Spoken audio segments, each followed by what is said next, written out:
ये व्यर्थ के बकवाद करने वाले लोगों से मत मिलो, व्यर्थ के बकवाद करने वाले लोगों की तरफ मत देखो, ये क्या कह रहे हैं, क्या बोल रहे हैं। और तुम भी व्यर्थ का बकवाद मत करो। अपने समय को कीमती मान करके निरंतर प्रिया प्रीतम का नाम जप करो, उनके गुण लीला गाओ, उनकी सेवा में रहो। कभी प्रपंच की बातें, कभी प्रतिष्ठा का चिंतन, कभी नाना प्रकार के मान सम्मान का चिंतन, ये घुसने ना पावे हृदय में। बहुत सावधान रहना चाहिए साधक को। ऐसी बातें देखो मत, ऐसी बातें सुनो मत जिससे तुम्हारा हृदय उद्विग्न होकर प्रभु का चिंतन छोड़ दे। बंद करो अभी। अन्य लोगों के संग का त्याग कर दो, जो भगवत विमुख वार्ता करते हैं, संत निंदा करते हैं, दूसरों की निंदा करते हैं। कुछ हाथ नहीं लगता, ये लोग दुर्गति को प्राप्त होने वाले हैं। भक्तन निंदा अति बुरी भूल करे जिन कोय, किए सुकृत बहु जन्म के छिन में दारे खोए।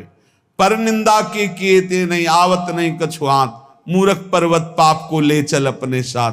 तो अलम कश्यापि संगत्या, ऐसा संग मत करो जिनके पास बैठने से भक्त निंदा, जन निंदा, भगवत निंदा हो। ऐसे से दूर रहो। अलम बंद कर दो ऐसे लोगों का संग। रात दिन हम श्यामा श्याम का नाम जप करेंगे, श्यामा श्याम के लीला गुण गाएंगे, श्यामा श्याम के ही धाम का शोभा का चिंतन करेंगे। जब तुम अपना जीवन श्यामा श्याम के चरणों में न्यौछावर कर दोगे तो पूरा भार श्यामा श्याम ले लेंगे और तुम्हारे हृदय में मस्ती आ जाएगी। जो ऐसा निश्चयी होता है, दृढ़ निश्चयी, उसके अंदर दृढ़ विश्वास, तो उसके हर समय भगवान की स्फूर्ति होती रहती है। भारी प्रतिकूलता में भी भगवान का सानिध्य अनुभव होता है। वो अनुकूलता में तो भगवान के दुलार को देखता है, लेकिन प्रतिकूलता में भगवान की विशेष कृपा को देखता है। ये संयोग, ये वियोग, संसार की ये द्वंद्वमयी वृत्तियां भक्तों के हृदय में नहीं चुभती।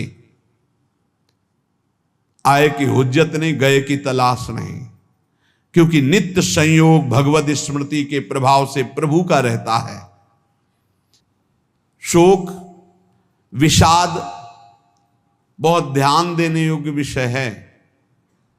तभी लोगों को ऐसा लगता है कि ऐसा कैसे हो सकता है। भक्त के चरित्रों को जब सुनते तो लगता है ऐसा कैसे हो सकता है, ऐसी परिस्थिति में भी ऐसा कैसे हो सकता है।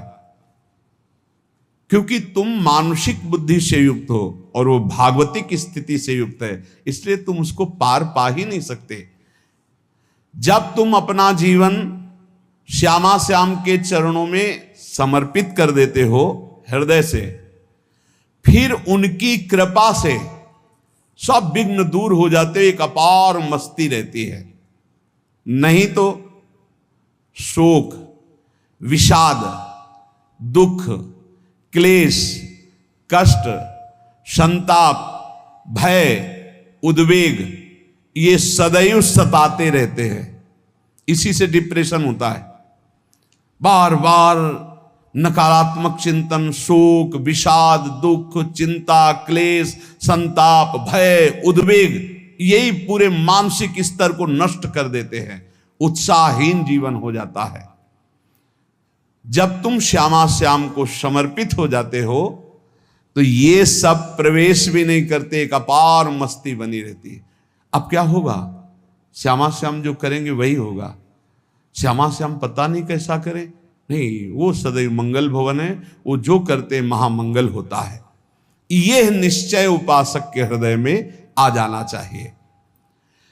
इसलिए अपना सारा मन, सारी बुद्धि, सारा जीवन, प्रत्येक श्वास प्रभु को अर्पण कर दो।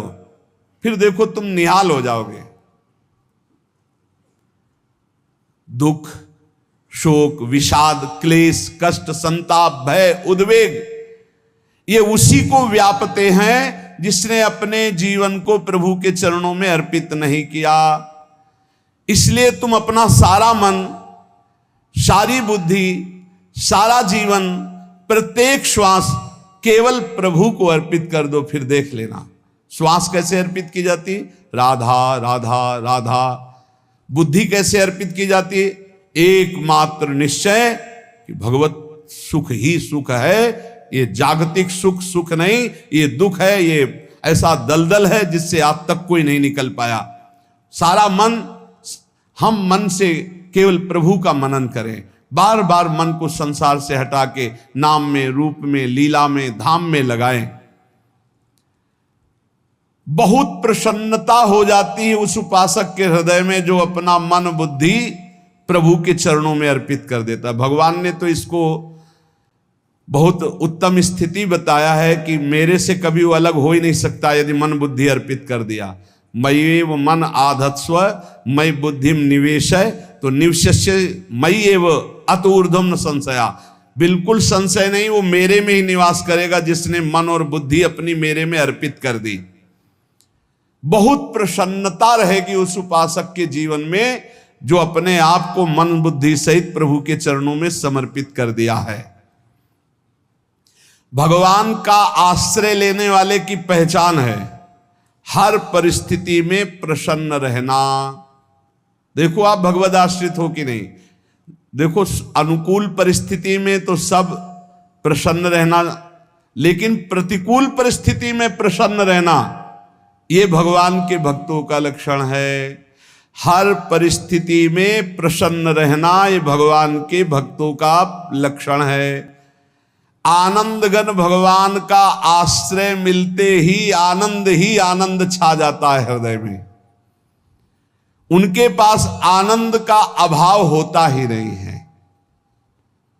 जैसे सूर्य का प्रकाश उदय होते ही सूर्य का प्रकाश संपूर्ण अंधकार को नष्ट कर देता है, ऐसे ही भगवान का संपूर्ण आश्रय लेते ही सब दुख चिंता शोक नष्ट हो जाते, आनंद ही आनंद।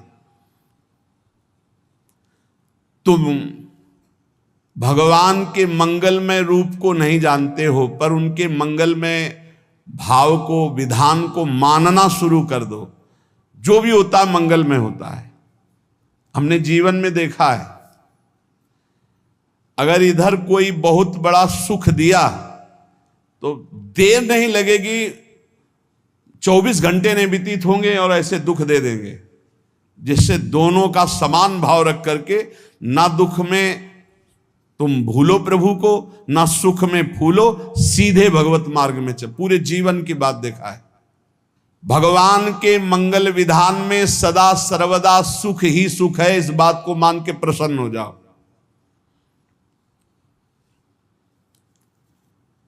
जब भगवान का भजन करने वाले की तन्मयता बढ़ती है भजन में,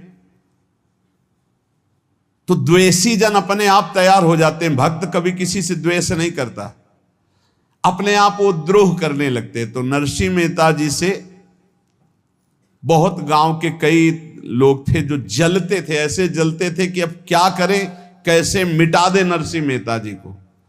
अब उपाय तो मिल नहीं रहा था। तो एक दिन संतों की मंडली आई और उन्होंने कहा कि हम रास्ते में कोई चोर आदि धन ना ले ले, इसलिए यहां से किसी की हुंडी चलती है क्या द्वारिका में? पहले ऐसा था। बोले हाँ हाँ, हमारे यहाँ बहुत बड़े सेठ हैं नरसिंह मेहता जी, पर आप कहोगे वो मना कर देंगे। कई बार कहोगे, अगर वो स्वीकार कर ले तो वहां। और उनका लक्ष्य था कि नरसिंह मेहता जी की तो खाने की भी सुविधा नहीं थी, हुंडी कहाँ की बात आई। उनका था कि जब वो ना कहेंगे तो संतजन नाराज हो जाएंगे, अगर हाँ कह दिया तो वहां हुंडी चुकेगी नहीं, तो संतजन अपने आप इनको शाप दे देंगे, अपराध बन जाएगा, ये नष्ट हो जाएंगे। संतों को भेजा नरसिंह मेहता जी ने, सबकी दंडवत की, चरण पखाड़े। तो उनका ये इतना रुपया है, द्वारिका में साधु सेवा हम करेंगे, वहां तुम्हारी हुंडी चलती है, तो आप अरे उनका आप कहाँ भूल रहे हो, यहाँ खाने की भी व्यवस्था। बोले हमें सब पहले से बता दिया गया कि आप मना करोगे, बार बार मना मत करो, हमें पता है। तो उन्होंने ठाकुर जी की तरफ देखा, बोले क्या लीला है प्रभु, संतों से हम क्या कहें, ये ले रुपये। उस समय स्वर्ण की मोहरें चलती थी, बेच के बाजार से खूब उन संतों को पवाया, उन्हीं संतों की सेवा की। और उनका अपने सेठ का नाम तो बताओ जहां हमें जाके हुंडी मिलेगी। सेठ, सावल सा सेठ।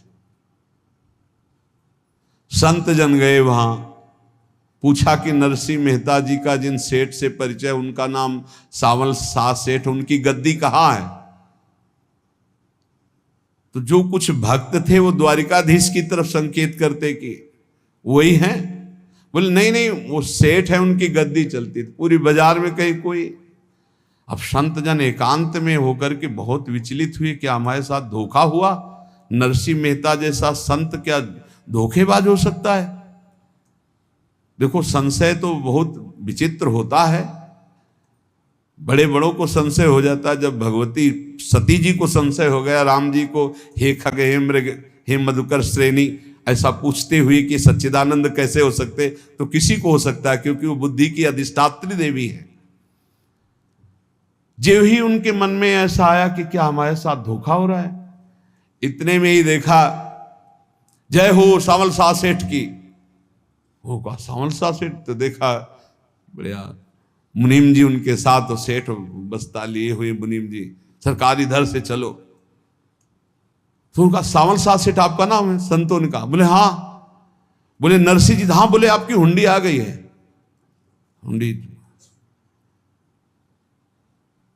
एक कागज में लिखा कि ये हमारे सेठ जी को दे देना। वैसे लोग मुझे माखन चोर कहते, कोई कुछ कहता, लेकिन आपने सेठ बना दिया।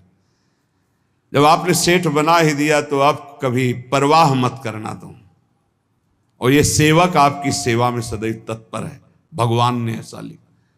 जो भगवद आश्रित है, एक बार ये चलता रहता है, जो संत जन होते हैं उनके विरोधी अपने आप बन जाते हैं, किसी से कोई मतलब नहीं, अपने आप विरोधी बन जाते हैं। कबीरदास जी का पूरी काशी में यश था। भजन करने वाले महापुरुषों का यश बढ़ता है जब, तो जो भजनहीन होते हैं उनके हृदय में जलन पैदा हो जाती है और वो उनको विविध प्रकार से फंसाना चाहते हैं, उनको कष्ट देना चाहते हैं।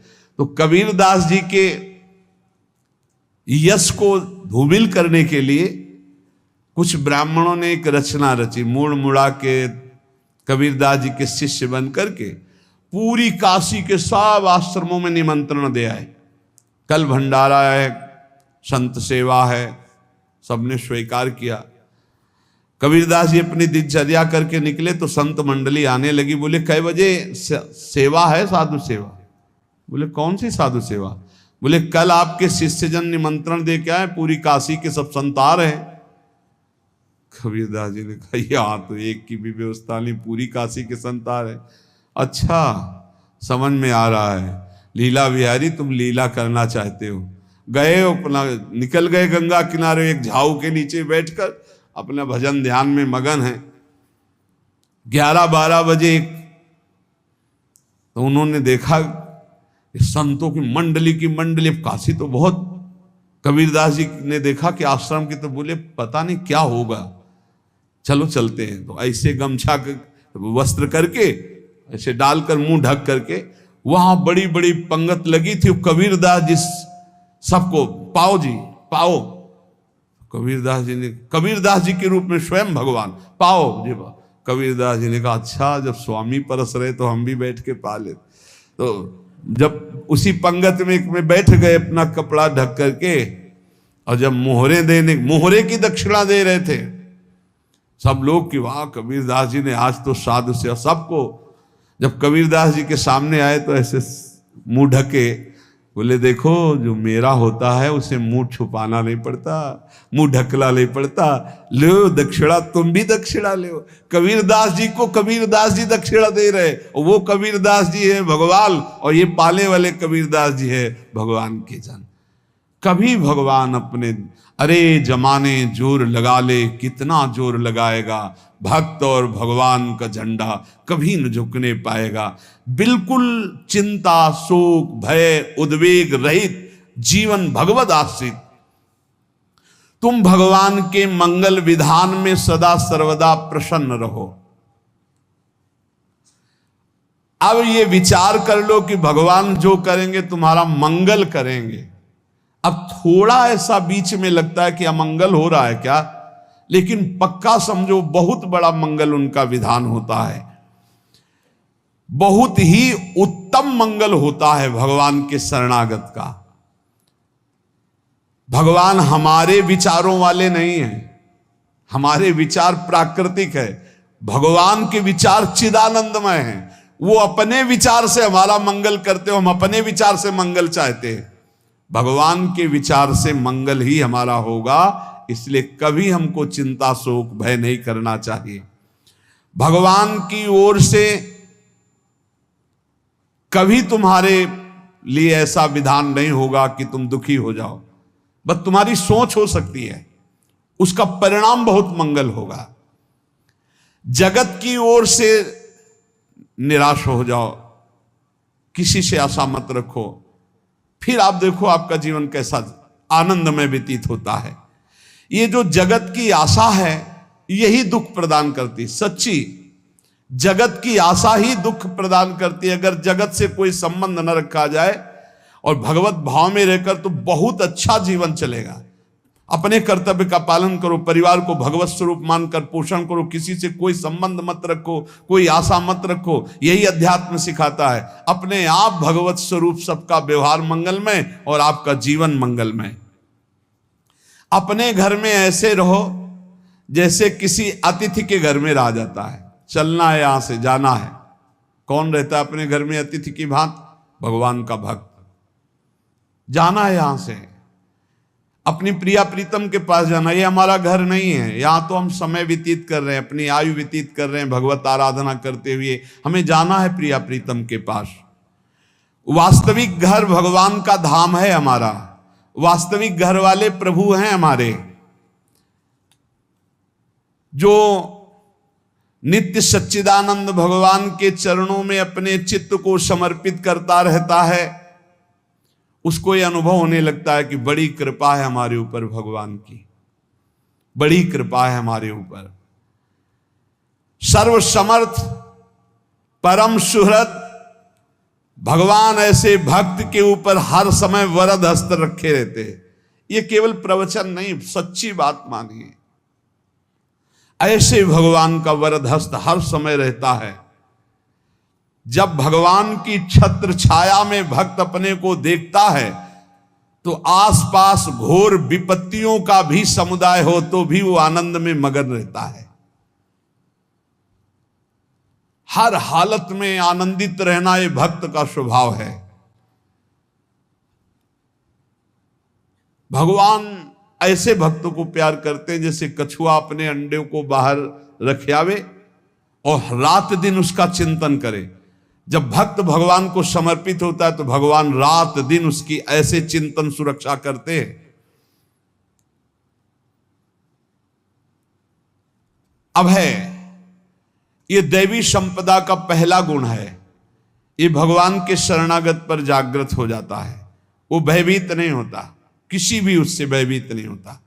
यही डरपि हरिवंश हित, जिनो भ्रमय गुण सलिल पर। इस डर से डरते रहना चाहिए कहीं गुण रूपी पानी में फिसल न जाए, नहीं तो गलती हो सकती है। साधक सावधान रहे। ये अभय दैवी संपदा का सबसे बड़ा गुण है। जो भयहारी भगवान की शरण में आ जाता है तो उसके अंदर ये अभय प्रकट हो जाता है।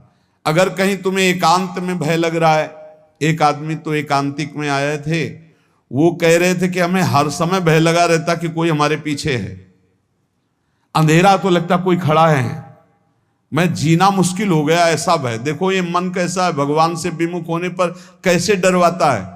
वो कह रहे हैं हर समय मुझे डर लगा रहता है, कोई सामने खड़ा है, कोई पीछे खड़ा है, ऐसा भय लगने लगता है। और जब भगवान की शरण में आ जाते हैं तो ये अभय स्थिति हृदय में जागृत हो जाती है। कोई भी भय आसपास आ ही नहीं सकता, यहां तक कि नरक का भी भय खत्म हो जाता है जो भगवान की शरण में है। महापापी भी पुण्यात्मा महान भक्तों के समान वो उत्तम गति को प्राप्त हो जाता है जो भगवान की शरण में हो जाता है। पर ये जो भोगों का आश्रय लिए हुए हैं, मनमानी आचरण कर रहे हैं, ये कभी उस अभय को जान ही नहीं सकते कोई अभय पद है क्या। इनको तो कदम कदम पर शोक, भय और दुख की प्राप्ति होगी। कोई बचा नहीं सकता जो भोगों में लगे हैं, मनमानी आचरण कर रहे हैं। अगर निर्भय होना चाहते हो, परम सुखी होना चाहते हो, तो भगवान के शरणागत हो जाओ। सारे जगत को अभय दान देने वाले भगवान हैं। भगवान का एक प्रण है, ममपन शरणागत भयहारी। जो मेरी शरण में आ गया उसके भय का मैं नाश कर देता हूं। साधना में अवस्था मन की मानी जाती है कि आप कितने अच्छे साधक हैं। यदि आपका मन भगवदाकार है, हर समय भगवत चिंतन चल रहा है, आपके स्वप्न भागवती का रहे हैं, आपके विचार भागवतिक हैं, तो आपकी अच्छी साधना हो रही है। और यदि आपके स्वप्न गंदे आ रहे हैं, क्योंकि स्वप्न में मन का ही सारा खेल होता है, और आपकी चिंतन वृत्ति वासनात्मक चल रही, तो अभी साधना का प्रभाव मन पे नहीं पड़ा है। जिसका मन हर समय भगवत चिंतन करता रहता है, वो जीते जी जीवन मुक्त हो जाता, अनुभव होता है। जैसे किसी ने कहा कि हमें कैसे पता चलेगा कि हमारा काम हो गया है, तो जैसे आप भोजन पा लेते हैं तो किसी दूसरे से गारंटी थोड़ी लेनी होती कि हम छक गए हैं क्या, आप जरा बताना हम छक गए हैं क्या। नहीं, अपने हृदय में आ जाता है कि अब मैं तृप्त हो गया। ऐसे ही अपने हृदय में आ जाता है कि मेरा काम हो गया, अब मेरा जन्म नहीं होगा। ये हृदय में आ जाता है, अपने आप अनुभव में आ जाता है। जब स्वरूप बोध होता है तो किसी और से सलाह थोड़ी लेनी होती है, वो अपने आप अनुभव में आ जाता है। हाँ, यदि गुरुदेव का वर्ण नहीं किया है तो फिर आपको किसी न किसी गुरु से प्रमाणित करवाना पड़ेगा। और अगर गुरुदेव का वर्ण किया है तो वही मंत्र, वही नाम, वही गुरु शरणागति आपको अंदर से पुष्ट कर देगी कि आपका काम हो गया है। विषय चिंतन करता हुआ मन विषय आसक्ति को प्राप्त होता है। विषय आसक्ति को प्राप्त हुआ मन बार बार जन्म मरण और नरक को प्राप्त होता है। बस ये विषय चिंतन हटाना ही प्रमुख कर्तव्य साधना का है। बार बार मन को विषयों से हटा करके प्रभु के नाम में लगाओ, प्रभु के रूप में लगाओ, प्रभु की लीला में लगाओ। जहां भगवान प्रकट होते हैं वहां परमानंद की बाढ़ आती है। पर ये ध्यान रखें, गुलाब का फूल कांटों में खिलता है, उसकी सुगंध लेनी, फूल लेना है तो कांटों से बचाकर।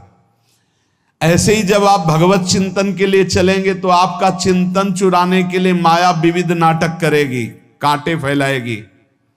कोई तुम्हारी निंदा करेगा, कोई अपमान करेगा, कोई उपहास करेगा, तुम्हारी अव्यवस्था हो सकती है, तुम्हारी परिस्थिति बहुत भयावह हो सकती है।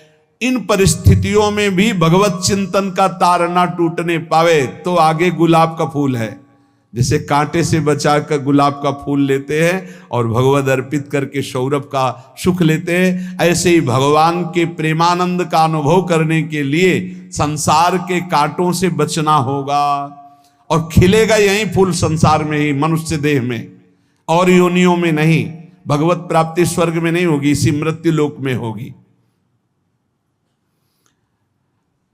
पहले मन नहीं लगता भगवत चिंतन में, भगवत चिंतन जबरदस्ती करना पड़ता है। भगवत चिंतन जे ही प्रारंभ करोगे ते ही बहुत बाढ़ आ जाएगी पाप चिंतन की।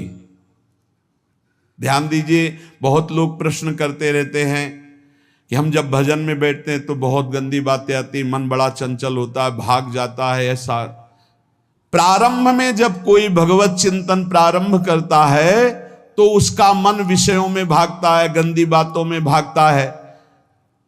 अब लोग कहते पहले तो हमारा चिंतन बढ़िया होता था, अब चिंतन नहीं होता। तो कोई सिद्ध पुरुष थोड़ी हो गए, तुम्हें जबरदस्ती चिंतन करना होगा। जगत के प्राणी में जहां मन जाए तो इसमें भी भगवान, पदार्थ में मन जाए तो उसमें भी भगवान। जहां जहां मन जाए वहां वहां भगवान देखो, या मन को हटाकर नाम मंत्र में लगाओ।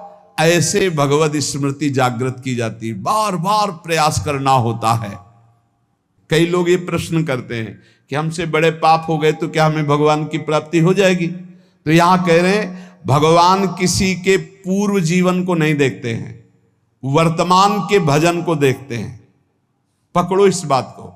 अगर वर्तमान में आज आप सुधर गए हो, नाम जप कर रहे हो, तो आप भक्त हो। ये गीता जी में भगवान ने कहा, अपिचेत सुदुराचारो भजते माम अनन्य भाग साधुरेव समन्तव्या सम्यक व्यवसिता। ऐसा बहुत दुराचारी पहले रहा है, बाद में उसके मन में आ गया कि भगवान के सिवा हमारा कोई कल्याण करने वाला नहीं, हमारा कोई नहीं। तो भगवान कहते हैं मैं उसे साधु ही मानता हूं, उसे साधु बना देता हूं।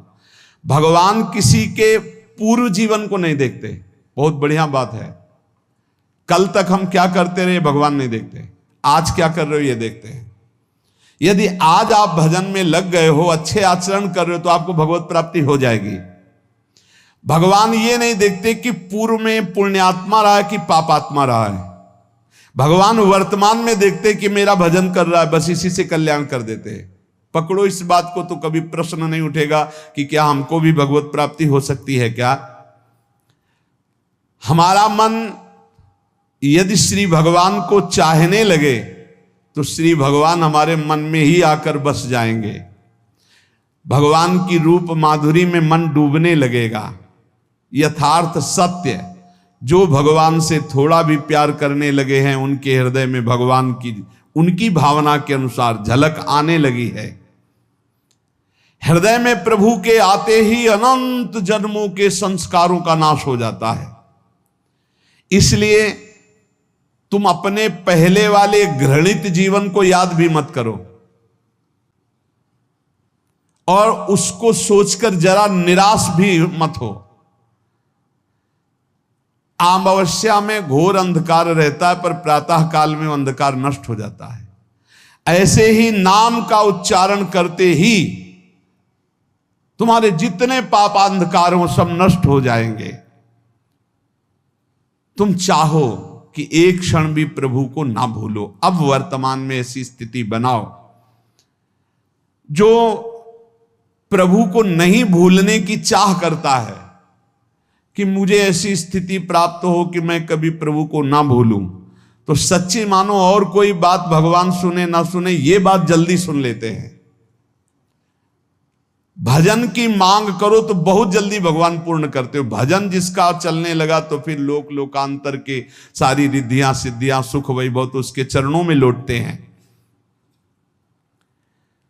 जब हम प्रभु से प्रभु का स्मरण न मांगकर भोग मांगते हैं, तभी हमारा भजन रुक जाता है, भजन नहीं चल पाता। यदि हम प्रभु से केवल भजन मांगे तो विश्वास करो ब्याज में सब हो जाएगा। मूल भजन तो आपका बचेगा ही, ब्याज में लोकांतर के भोग आपके चरणों में लुटते घूमेंगे। आप भजन करके तो देखो। अरे घिघियाने की जरूरत नहीं, किसी से मांगने की जरूरत नहीं, भजन करके देखो सब ठीक हो जाएगा, सब अपने आप बन जाएगा। हम बहुत बड़ी भूल कर देते हैं कि थोड़ा भजन करके प्रभु से कुछ सांसारिक वस्तुएं, स्थितियां, परिस्थितियां बदलने की मांग कर लेते हैं, जिससे भजन छूट जाता है। प्रभु की स्मृति इतनी महान है कि जिन्होंने बैर भाव से प्रभु का स्मरण किया उनको भगवान की प्राप्ति हो गई। जैसे कंस आदि भगवान से बैर ही तो रखते थे, लेकिन भगवान की स्मृति रहती थी। स्मृति ने उनको भगवत प्राप्ति करा दी। स्मृति में महान सुख है, पर वो जब भक्ति रस से युक्त स्मृति होती तब माधुर्य रस, प्रेम रस का अनुभव होता है। कल्याण तो वैर भाव से स्मरण करने वालों को भी प्राप्त हो गया। यदि आप भक्त हो और ये चाहते हो कि आपकी भागवती की स्थिति बहुत जोर की हो, तो हम आपसे प्रार्थना करते हैं कि रोज प्रभु से एक ही बात मांगिए, मुझे अखंड स्मृति दीजिए। अर्जुन जी को पूरी गीता जी सुनने के बाद यही मिला, नष्टो मोहा स्मृति लब्ध्वा। स्मृति,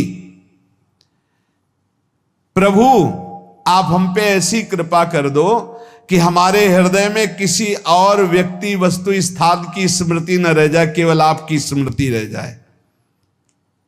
ये चाह भगवान बहुत जल्दी पूर्ण कर देते हैं यदि उपासक हृदय से ये बात मांगे। भगवान की कृपा से ही ऐसा हो सकता है कि अखंड स्मृति ये कर्म फल से नहीं मिलती है। प्रभु के प्रति निर्भर होकर जो दैन्यता पूर्वक प्रभु से मांगता है और हर समय अभ्यास करता रहता है भगवत स्मरण का, उसको ये स्मृति मिलती है। और स्मृति मिल गई तो इससे बड़ी कोई स्थिति नहीं, हर समय भगवान का स्मरण। प्रभु से मन प्रतिपल नया नया स्वाद लेकर के आसक्त होता रहता है, नवम नवम। प्रभु कभी बासी नहीं होते। जैसे किसी व्यक्ति को देखो तो देखते देखते मन हट जाएगा कि देख लिया, बहुत सुंदर है, ठीक है, लेकिन वो एक दिन मन हट जाएगा। और प्रभु की सुंदरता नवम नवम है, प्रभु के नाम का स्वाद नवम नवम है, प्रभु की लीला का स्वाद नवम नवम है, प्रभु के धाम की शोभा नवम नवम है। जैसे आचार्य महाप्रभु हरिवंश चंद्र जी कहते, नयो नेह नवरंग नयो रस नवल श्याम वृषभानु किशोरी, नव पीतांबर नवल चूनरी, नई नई बूंदन भींजत गोरी, नव वृंदावन हरित मनोहर, नव चातक बोलत मोर मोरी, नव मुरली जो मल्हार नई गति, सब कुछ नया। तो नवम नवम प्रभु प्रतिपल नवम नवम प्रभु का रूप, प्रियाजू का नवम नवम, अबहीं और अबहीं और अबहीं और है। तो कहते हैं जब मन निरंतर स्मृति में डूबता है तो जब प्रभु की रूप माधुरी प्रकाशित होती तो ऐसी नवम नवम कि कभी ये नहीं होता कि रूप बासी हो गया। ये वही रूप है जो हमने अभी देखा था, नवम नवम। इसलिए आनंद की उफान आती रहती है उपासक के हृदय में। ऐसी प्रियता, ऐसा आनंद बिना भजन के नहीं अनुभव में आएगा। इसलिए तुम विश्वास करो, तुम्हें बहुत सुंदर सुख मिलने वाला है, आगे अपार सुख मिलने वाला है। ये थोड़ा दुख का समय काट लो, जब तक जीवन है ये दुख सुख की लहर आती रहेगी, आप इसको सह जाओ, आगे बहुत आनंद है, विश्वास मान लीजिए, बहुत आनंद है। जो ये विश्वास कर लेता है वो प्रभु के मार्ग में चलकर प्रभु को प्राप्त कर लेता है। नहीं तो इतने रोड़े हैं कि आप ऊब जाओगे, बहुत रोड़े हैं।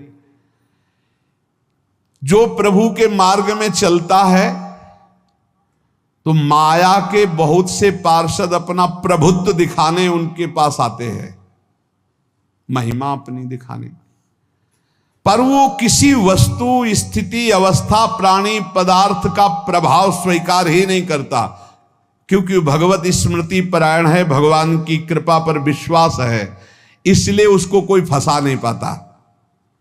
वो नित्य निरंतर प्रभु से घुला मिला रहने के कारण उसकी मस्ती में कोई फर्क नहीं पड़ता। माया का प्रभुत्व रखने वाले उसे फंसाने की चेष्टा करते हैं, पर उस पर किसी का असर नहीं होता। वो कहीं लिप्त नहीं होता, वो कहीं दुखी सुखी नहीं होता, वो हर समय प्रसन्न रहता है।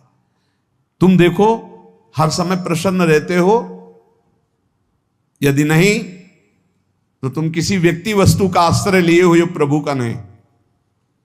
अगर हां तो हर समय प्रभु का स्मरण चलना चाहिए, हर समय प्रभु के आश्रित हो, फिर देखना ये आनंद, ये प्रसन्नता क्या रूप रखती है। बड़े बड़े मस्त संतों को देखा, मस्त ऐसे उन्माद में मस्त, हे उस सुख के लिए ललचाओ, कब तक जन्मते मरते रहोगे, कब तक बार बार दुख भोगते रहोगे, कब, बड़ा प्रपंच है ये। भगवान का स्मरण परम पुण्यात्मा पुरुष का हृदय माना जाता है, बहुत पवित्र हृदय, बड़ा पुण्यात्मा हृदय जिसमें भगवान का स्मरण। भगवान का विस्मरण पापात्मा पुरुष, भयानक विपत्ति दुर्भाग्य आते हो। सुदृढ़ निश्चय करो, अब हम भगवान के स्मरण में अपना समय व्यतीत करेंगे। मेहनत करो, कार्य करने के लिए कोई मना नहीं, आप नौकरी करो, किसानी करो, व्यापार करो, पर अंदर अंदर भगवत स्मृति, भगवत स्मृति ही सबसे बड़ी स्थिति है। अब चाहे हम जीवित रहें, चाहे हमारे मरण जैसी विपत्ति आ जाए, चाहे सब हमसे हट जाए, चाहे सब हमको नमन करें, अब हम दृढ़ निश्चय करके केवल भगवान के स्मरण करते हुए इस संसार के बीच समय व्यतीत करेंगे। अब हम चूकने वाले नहीं। ये नियम लीजिए, चाहे जीवन रहे या ना रहे, चाहे मरण जैसा कष्ट आ जाए, चाहे सब वियोग हो जाए, सब चले जाए, चाहे सब संयोग हो जाए, सब नमन करें, अब हम प्रभु का स्मरण नहीं छोड़ेंगे।